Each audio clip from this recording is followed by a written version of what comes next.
Hello guys, gusto ko lang i-share itong 3 minutes na lulutuin natin ang corn gamit ang microwave. Ayan, nilalagay ko na siya sa 3 minutes. So, ayan, nakaset na. So, mag-aantay lang tayong matapos siyang 3 minutes. Dati kasi guys, naglalaga ako ng mais ng 30 to 45 minutes. So, super tagal. So, merong nakapag-share sa amin or sa akin na in 3 minutes pala pwede nang kainin ang mais, lalo na yung bagong pitas. So, ang na-try ko, ang sarap pala niyang kainin guys, at malambot pa. So, nasa sa inyo kung gusto niyo pa ng medyo mas malambot, ay gawin yung 5 minutes. Pero yung 3 minutes sa akin ay enough na. So, malambot na siya para sa akin. So, nasa sa inyo kung gusto nyo siya ng mas malambot.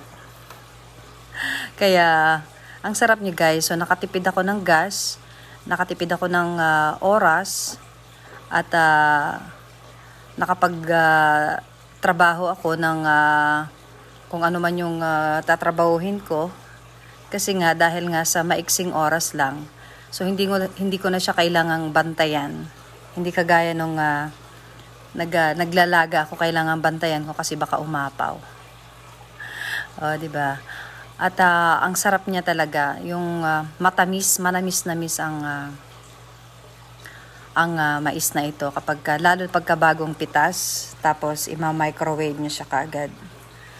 So, ngayon, pagka nagugutom ako at meron kaming mais, ilalagay ko lang siya sa microwave. So, within 3 minutes, meron na akong lunch or dinner, ganon, or pagka nagutom lang ako.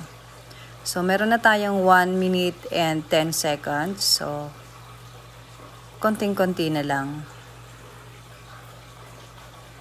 Wala lang, gusto ko lang siyang i-share kasi napakagaan at within 3 minutes ay makakakain ka na kaagad.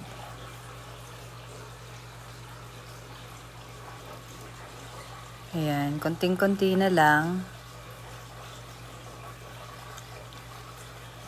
Ayan, habang naguhugas ako ng plato, ay niluluto ang aking mais ng microwave. So, tipid sa oras, tipid lahat. So, konting-konti na lang. 20 seconds.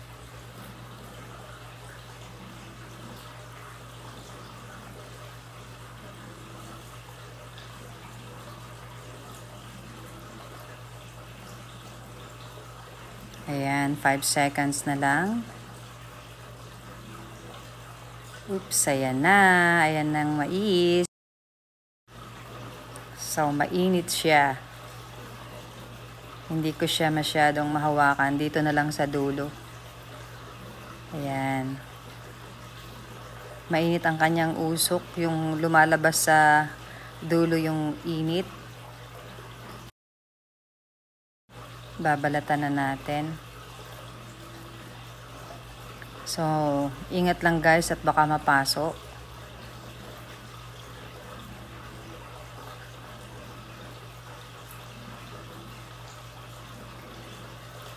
Ayan. First time kong mag-vlog, kaya pasensya naman. Ito na siya guys, titikman ko na. Ay, malambot na siya, eh.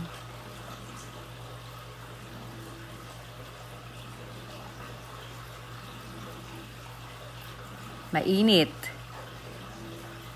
Ayan, ang sarap niya, juicy.